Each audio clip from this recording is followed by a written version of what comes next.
Print, electronic और photo journalist का मैं चल जाएगा ना। हाँ, थोड़ी वॉल्यूम बढ़ा दो उसकी। मैं पार्टी की तरफ से आप सबका हृदय से स्वागत और अभिनंदन करता हूँ। हम सब कल जो संसद में घटा है, भारत के महामहिम राष्ट्रपति के अभिभाषण के धन्यवाद प्रस्ताव पर नेता प्रतिपक्ष ने जिस प्रकार से संसदीय परंपराओं का और नियमों का लगातार अपमान किया है, वो पूरे देश ने देखा है। लेकिन मर्यादा की सीमा तब पार हुई जब उन्होंने हमारी भारतीय संस्कृति को हिंसक बताने का अपराध किया है। मैं सिर्फ इतना ही कहना चाहता हूं, परसों से संसद में रहा हूं, कभी भी राष्ट्रपति के अभिभाषण पर ऐसी टिप्पणियां और ऐसी नियमों और परंपराओं की अवहेलना मैंने तो कभी जीवन में नहीं देखी। मुझे लगता है कि मैं श्रीमान राहुल गांधी के बारे में अगर कुछ कहूं तो सिर्फ इतना ही कहूंगा, वो कहानी नहीं है, लेकिन एक बार एक व्यक्ति अपने एक साधु के पास गया। उसने कहा कि इनको समझाइए, इनको मैं कह रहा हूं कि ये तो प्रकाश है और ये हट कर रहे हैं कि मुझे हाथ में दीजिए या इसका स्वाद बताइए, तो इसका रास्ता बताइए कि इनको कैसे समझाया जाए। साधु ने कहा कि इनको किसी तथ्यों से परिचित कराने की जरूरत नहीं है, इनका इलाज कराने की जरूरत है, क्योंकि इनकी आंखें ठीक नहीं है, वो जरूरी है।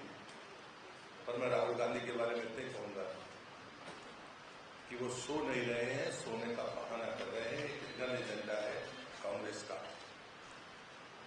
मैं उनको जरूर इस बात के लिए चुनौती देता हूं कि पूरी दुनिया अहिंसा, सद्भाव और वसुधैव कुटुंबकम के बारे में अगर किसी का नाम लेती है तो सनातन की परंपरा है।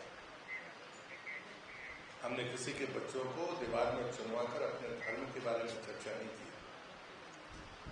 हमने तलवार लेकर कभी धर्म के विस्तार के बारे में सोचा नहीं, करना तो दूर की बात है। जरा आप उन पर टिप्पणी करके बताइए, तब आपको पता चलेगा।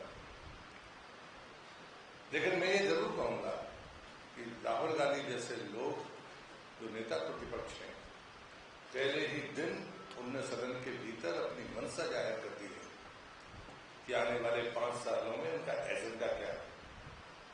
शायद देश की जनता ने सशक्त विपक्ष के नाते वोट दिया होगा कि सशक्त विपक्ष हो देश की संसद में, लेकिन वो हिंदू विरोध का अभियान बन जाएगा। ये परिस्थितियां शायद देश में पहली बार देखी। मैं कांग्रेस के बारे में सिर्फ इतना ही कहूंगा कि कांग्रेस का एक हिडन एजेंडा सदैव रहा है जो हमारी संस्कृतियों पर प्रहार करता रहा, हमारी परंपराओं को अपमानित करता रहा। इसलिए मुझे राहुल गांधी के इस कृत्य पर कोई आश्चर्य नहीं है, खेद है, दुख है, चुनौती के तौर पर हम इसे देते भी हैं। लेकिन मुझे मेरे जैसे व्यक्ति को आश्चर्य नहीं है, क्योंकि मैं देश को भी इस बात के लिए आगाह करना चाहता हूं कि कांग्रेस के छुपे हुए एजेंडे के बारे में उसकी भी समझ बढ़नी चाहिए। और जो लोग संसदीय परंपरा में नियमों का, परंपराओं का सम्मान करने वाले लोग हैं, मैं उनसे जरूर आग्रह करूंगा कि इसको हल्के में न लें। एक गंभीर घटना है जो कल राहुल गांधी के बयान से पूरे देश में संदेश गया है। वो संदेश बेहद खतरनाक संकेत है। और इसलिए मैं कहूंगा कि ऐसे व्यक्ति जो नेता प्रतिपक्ष के कुर्सी पर, आसंदी पर बैठे हुए, उनको इस बेलगाम व्यवहार के प्रति हम सबको सचेत होना होगा। इतना ही मैं अवसर पर कहूंगा। कोई बात अगर आपको